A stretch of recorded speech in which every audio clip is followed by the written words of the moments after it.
I've been driving this Cadillac Lyriq for a week and discovered something quite unexpected, and it might even change your perspective on electric SUVs. What's this Lyriq like? Well, buckle up, my friends. Let's go for a drive. I'm your host, Brian Max, racer, lover of driving fast, fun things, and on this channel, you get reviews for drivers from drivers. Now, this Lyriq is an all-new thing for Cadillac. Yes, some of us know that it is indeed related to the EV Blazer and the Honda Prologue, and I am wondering how closely related it is. And as we get into this, I think we're going to have some interesting discoveries. And before we get into what it's like to drive, let's have a look at it in a little more depth.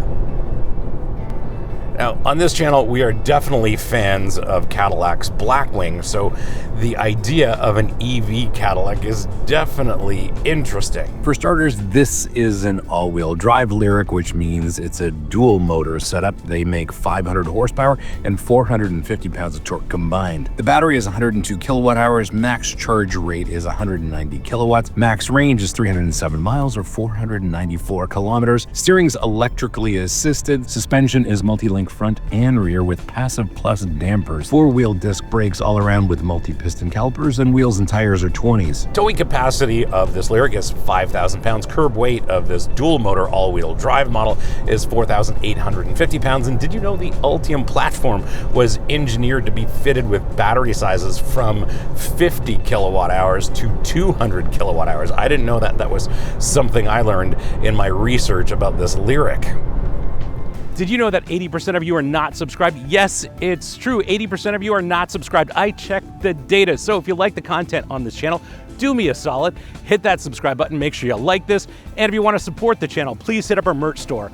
Links here, links below. Lots of great stuff for driving enthusiasts like us, including our very popular line of Save the Manuals merch. Now back to your regularly scheduled episode.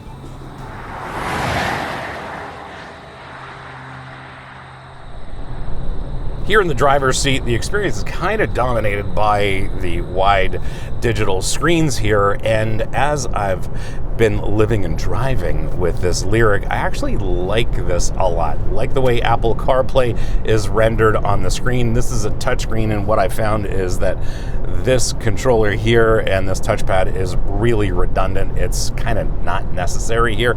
Not a big fan that there's not a prominent volume knob here. There is a volume dial here. Kind of works, but there are redundant switches here on the steering wheel. Like the way that this screen can be configured. There are different modes, so we can have some gauges, we can have an energy-oriented screen. Of course, you can have a map, and that's wild because this is a Google first kind of infotainment system, so we've got Google Maps here, which is kind of neat. And then there's a driving assist screen, which is fine. I actually drive this on clean, which is minimalist. The only thing that's missing here is a heads-up display. What I also have to say about this interior is that this is very Cadillac. It is very, very premium, and one of the things that pushes this over the top in terms of it being premium is the sound system. The sound system by AKG in this Cadillac is just incredible. This is one of the best OEM sound systems I have ever heard in my life, and I've been enjoying it the entire time I've been driving this Lyriq. Now, as for the fundamentals, I've got a great seating position. This seat is very comfortable. Not a lot of bolstering, despite the fact that this can corner, which we'll talk about in a little bit. But love the seat, love the support, love the adjustability, heated, cooled, and a massaging function. Gotta love that. And this seat seems like you can sit in it all day and go for a really long drive, and given the range of this, you kind of can. Steering wheel is the right shape and the right size, leather where your hand should be here at 9 and 3, and of course this is fitted with Super Cruise, so there's the Super Cruise display that's built into the top of the steering wheel, but very modern Cadillac here. We have some switches here on the steering wheel, and then the rest of these controls are touch-based, and what I find is I'd like a little bit more haptic feedback so I can really feel what's going on. The touch is a little too light, and when I'm driving anyway, I find that because we've got all this movement when we're driving, like a little bit stronger haptic feedback from these switches. Love the fact that the climate controls are built into the dash, and these are in fact switches and not more touch-based controls or built into the infotainment system as some car makers love to do. Love that it's done this way because it is much easier to deal with and you don't have to deal with menus and that sort of thing. Very straightforward. Love it that way. In terms of seating position, there's plenty of adjustment in the seat and the steering wheel. Lots of room for pretty much every sized human being to get comfortable here behind the wheel. And once you're here, you've got incredible visibility in all directions. Of course, we do have the camera mirror, which I love. This is something that GM pioneered several years ago, and it just works. On this channel, we do know that blind spots are a myth when you are seated properly and have adjusted your mirrors properly, but this is a game changer simply because of its wide field of view. In terms of spaciousness, they've taken advantage of the fact that this is an EV. It's got the battery in the floor, so we've got some storage here, little storage in the armrest, lots of room here for you and your passenger, decent amount of headroom as well. The second row is incredibly spacious as well as comfortable. I sat back there a little bit just to test it out. And then under the hatch, lots of room as well. It's kind of deceiving if you approach this like an internal combustion engine crossover, but because it's an EV, there is a ton of space in here.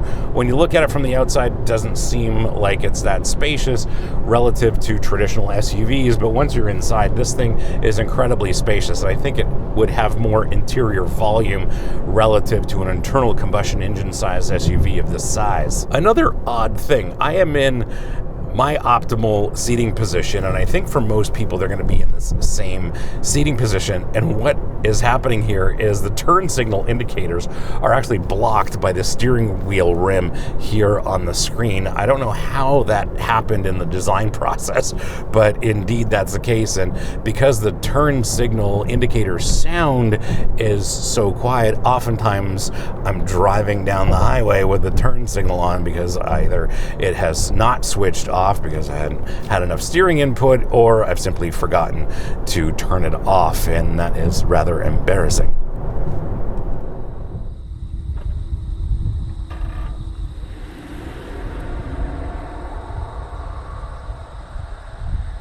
Here we go.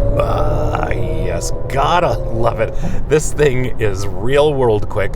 The fact that we've got the responsiveness of the electric motors and 500 horsepower and 450 pounds of torque. This is very quick in a straight line. I think 0 to 60 is well under 5 seconds, like 4.5 seconds. So real world quick, and quicker than 99% of vehicles on the road, that's for sure. What's more, the way they've programmed the torque distribution between the front and rear motors is impeccable. It is never out of sorts, no matter how much power and how much torque and how much acceleration you're asking for. They've done a fantastic job of programming the torque distribution. We've experienced the shifter in both the Blazer and the Prologue already, and I'm just not a fan of it, especially here in a Cadillac. It just doesn't feel that premium, even though it's fitted with a nicer park button. Just the mechanism itself needs to feel a little bit more premium because you're dealing with this on a day-to-day basis. It's just one of those small misses. When we first tried the Blazer, it became apparent the platform was pretty stout and could definitely handle more power and more torque, and that's definitely what we've got here. And I guess my point is proven with this Cadillac because it has a lot more power and a lot more torque than the Blazer does.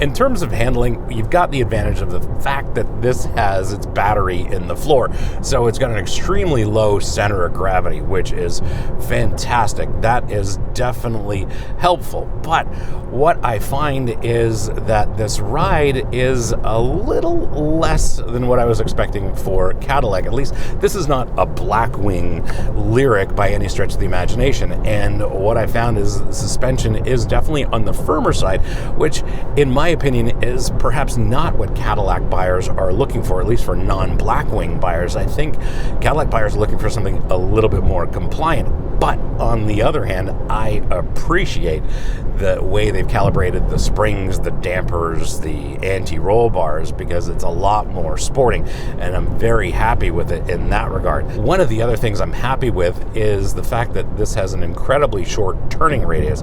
I think because this is an EV platform, they are able to get a little bit more articulation out of the front wheels to give this a shorter turning radius, and that's fantastic. Problem is, there's a little bit of extra steering input required because the steering rack is a little bit on the slower side, and from my perspective, I just like a little bit of a quicker steering rack so that I've got less steering input when we're parking. Plus, when it comes to handling, I would still like a quicker steering rack, and that's definitely a personal preference. I think most buyers are going to be quite satisfied with the way this steers. In terms of steering responsiveness, when we're in the corners, it is spot on. Very happy with it. Not a lot of feel or feedback is coming through the steering wheel, but surprisingly, there's a decent amount of chassis feel here, despite the fact that this is nearly 5,000 pounds. Now, when it comes to braking, the funny thing is, this is an EV, and I do have it on one pedal driving, so here as we enter a corner, I'm lifting off the throttle. It's decelerating maybe a little bit more than I need right now, but what I do find is that this one pedal drive mode is very intuitive. It's very natural. You can set it to a more aggressive mode, but what I find is when I have passengers on board, at least I'm not smooth enough with the more aggressive one pedal mode to stop their heads from bobbing all the time. In terms of ride quality, when we're on smooth roads like this, just fine, but because we've got a little bit more of a sporting calibration to the springs, the dampers, the sway bars, it does ride a little firm, and there's a little bit more intrusion over Toronto's nasty roads. Like, some of these bumps are just ridiculous. Here, let's have some fun in an off-ramp, shall we? Dive in, off the throttle, onto the brake, transition to turn in, and this thing corners confidently. Yeah, I would like a little bit of a quicker steering rack, but tracks properly through the corner, accelerate out, just perfect. Dynamically, this is spot on. Very satisfying to drive, and I'd like to see maybe a little bit more damping control. These are not adaptive dampers. These are a little bit of a different, more sophisticated, traditional style damper, and for the most part, they do a great job. I think with adaptive dampers, this would be just over the top. And with GM's experience with adaptive dampers, they can do a lot of magic with this platform. Maybe there's a performance model coming. I genuinely don't know, but with adaptive dampers and the way GM approaches them, they could do a lot of wonderful things with this platform with their adaptive damper technology. Yeah, incredibly short turning radius. Gotta love it. Just instant acceleration. Gotta love that too. Funny thing is, I rarely use the brake pedal in this Lyriq because that one pedal driving is so intuitive, it just really works. But once I'm into the brake pedal, the braking is strong, it's positive, there's a decent amount of feel that comes through the pedal as well. Really can't complain about the brakes. And here, let's get on that brake pedal. Yeah, just everything works. Everything works as it should here in this Lyriq. And dynamically, it's a very well-resolved package. There's loads of advanced driver assist tech on this Lyriq, and of course this one's fitted with Super Cruise, and I find every once in a while the Super Cruise iterates and just gets better and better, and very happy with the way this system works.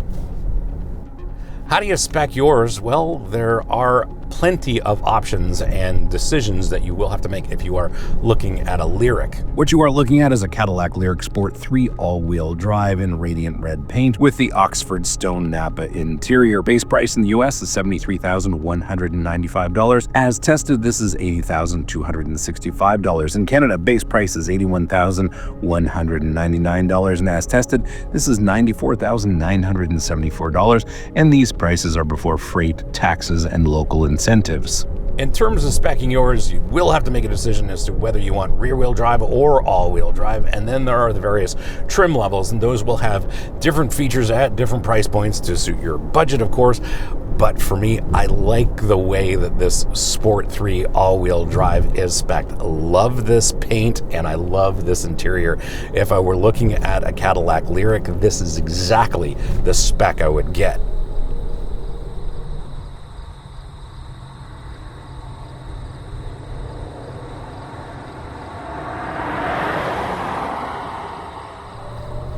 My verdict, well, here's the thing, and the big thing that I learned is that I really enjoy driving and living with this Lyriq. I did not have this expectation going into this test, but this has been incredibly impressive to drive every day and live with on a daily basis. Yes, I have a charger at home, so it makes my life very easy. Just plug it in and charge it overnight. No brainer. However, this has been a joy to drive and live with in the city of Toronto, on the freeways around Toronto, and I really have very few complaints about it. Sure, there are some other options out there at this price point, but this one's at the top of the list for me, simply because I find it such a joy to live with on a day-to-day basis. Has all of the performance, all of the comfort, and just all of the luxuries that I want from an EV. And since we've driven the Blazer and the Prologue, I didn't expect that this would be a full-fledged Cadillac SUV, and indeed it is. Yes, some people will say, well, it's just the same thing with different badging and different bodywork and different interior, but no, genuinely, this is a Cadillac EV SUV, and I really enjoy the experience here. It is true to the Cadillac brand, and it's got enough performance and enough handling and all of the comforts to make this highly, highly desirable. Thanks for hanging out with me today and having a look at this Cadillac Lyriq. Hope you liked this episode, and if you did, you're not new, you know what to do. Smash the subscribe button, turn on your notifications, like this video, and as always, sharing is caring, so please share this with your friends, especially on Reddit, because on Reddit, they really need to see reviews for drivers from drivers. If you have any questions or comments, please leave them in the comments below. I'll get back to you as soon as I can. And if you want to support the channel, please hit up our merch store. Links here, links below. Lots of great stuff for driving enthusiasts like us, including our very popular line of Save the Manuals merch. Thanks again for watching. We'll see you again next time. And remember, cars don't understeer by themselves, not even Cadillac Lyriqs.